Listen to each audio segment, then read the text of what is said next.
আজকে আমরা সম্মানিত প্রধান উপদেষ্টার সাথে এবং তার সাথে অন্যান্য সম্মানিত উপদেষ্টারা উপস্থিত ছিল, তাদের সাথে আমরা দেশের ব্যাপারে, দেশের কল্যাণের ব্যাপারে কথা বলেছি এবং নির্বাচন সংস্কারের ব্যাপারে আমরা কথা বলেছি।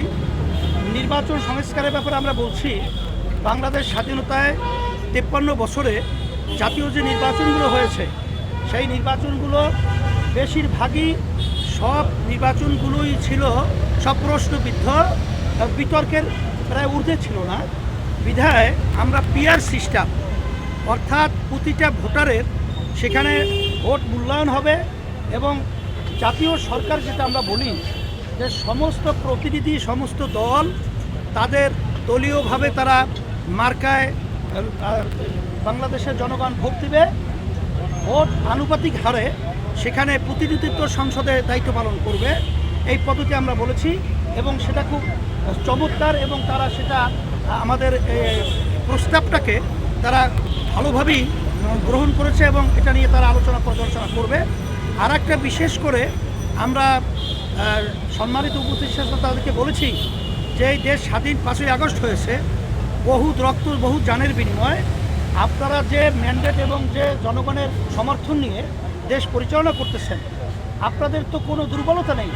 তাইলে কেন যারা নাকি খুনি এবং যারা নাকি দেশের টাকা পাচারকারী এবং যারা নাকি দুর্নীতিবাদ, এরা কিভাবে দেশ থেকে পালালো, এইটা আমাদের বোধগম্য না। এটা জাতি কিন্তু এটা মানতে চায় না, আর আপনাদের দুর্বলতাই কিন্তু এটা প্রকাশ পেতে চায়।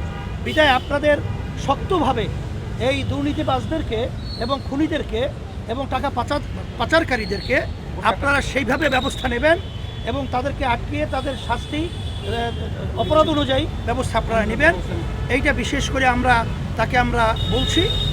আর বিশেষ করে আর ওই স্বৈরাচার এবং যারা নাকি এই খুনি এবং ফ্যাসিস্ট, এরা যেন আবার বাংলাদেশের মধ্যে বিশেষ করে যারাই হোক তারা যেন নির্বাচন করার সুযোগ না পায়, এই বিষয়টাও আমরা উপদেষ্টার কাছে বলেছি। তা বিশেষ করে আমরা সংস্কারের এবং বিভিন্ন যে কমিশন রয়েছে, 6 কমিশনের পরেও আমরা আরও কয়েকটা কমিশন বাড়াবার জন্য, দেশ সুন্দর পরিচালনার জন্য আমরা প্রস্তাব রেখেছি। সেই প্রস্তাবটা এখানে 9টা আছে আমাদের, সেটা আপনারা দেখে নেবেন। আপনাদের সকলকে ধন্যবাদ জানাই। আমরা আপনাদের দোয়া করি, আমরাও দোয়া চাই, আমরা সবাই একত্রিত হয়ে কল্যাণ দেশ যেন আমরা গড়তে পারি, তৌফিক আল্লাহ দান করুন। আসসালামু আলাইকুম।